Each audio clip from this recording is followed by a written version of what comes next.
Hi guys, welcome to solving trig equations. This is with multiple angles. So you've already solved some trig equations when the angle was just x or theta, but what happens when we switch it to a double angle, a half angle? What does that do to the number of possible solutions there could be?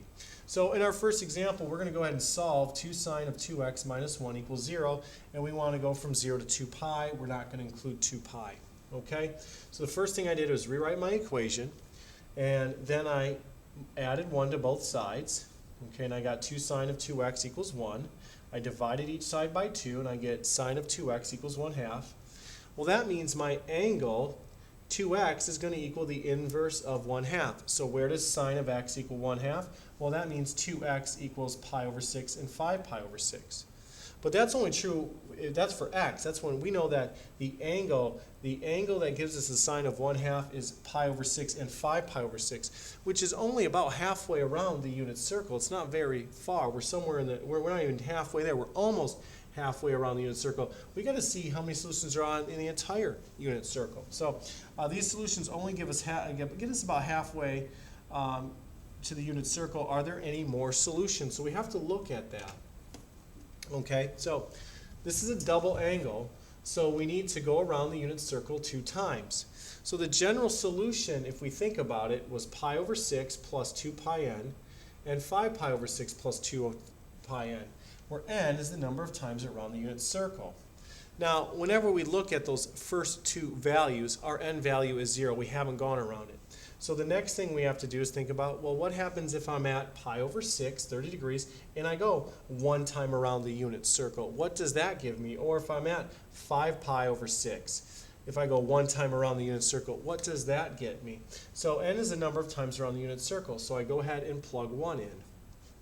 And I get pi over 6 plus 2 pi and 5 pi over 6 plus 2 pi.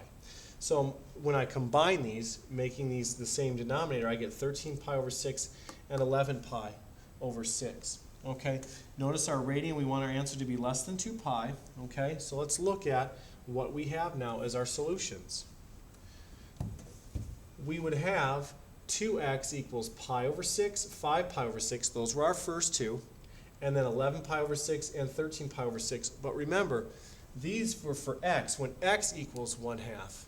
Okay, when x equals, okay, just x, not 1/2, excuse me, when x is, when the sine of x equals 1/2. So these weren't necessarily true. So we want to know 2x. 2x equals these 4 angles. So in order to find the actual answer, we would have to multiply everything by 1/2. Each one of these angles has to get multiplied by a half because we're talking double angle here.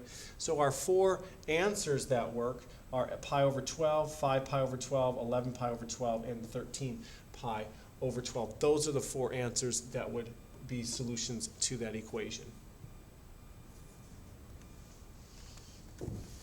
Now, there's more than one way to think about those. Whoops. Let's look at example 2. Solve the equation sine of x over 2 equals root 3 over 2 from 0 to 2 pi, not including 2 pi. I don't have to do any operations here. Look, I already have. I want to know. So I got to say, well, x over 2 is going to equal to the inverse sine of root 3 over 2. So what angle gives me a sine of root 3 over 2? Well, that's 60 degrees and 120 degrees. So pi over 3 and 2 pi over 3. Okay, so if the angle is between 0 and 2 pi, then the half angle is going to, your answer is going to be somewhere between 0 and pi. So that's the thing you've got to think about in your mind. And so notice how I wrote the general solutions. X over 2 is pi over 3 plus, there's that 2 pi n, x over 2 plus 2 pi over 3 plus 2 pi n. There's multiple ways to handle this, okay? So I rewrote the problem just right here, okay, the answers. N is still the number of times around the unit circle. But notice how this time I multiplied every term by 2 to get x by itself. So this becomes 2 pi over 3 to 4 pi n, and x equals 4 pi over 3 plus 4 pi n.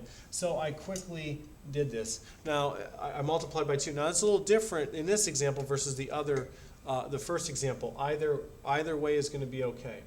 So now I have these two general forms, and I say, okay, well, if I plug in 0, I get 2 pi over 3 and 4 pi over 3, okay? But what happens if I plug in 1? Well, those are too large. Those are way past pi and 2 pi. It's too large. It's out of our domain. So the too high of values. So our only answers are x equals 2 pi over 3 and 4 pi over 3 are our two solutions here. So those are just a couple quick examples of solving equations, trig equations that have multiple angles. If you have questions, go ahead and type them below. We'll see you next time.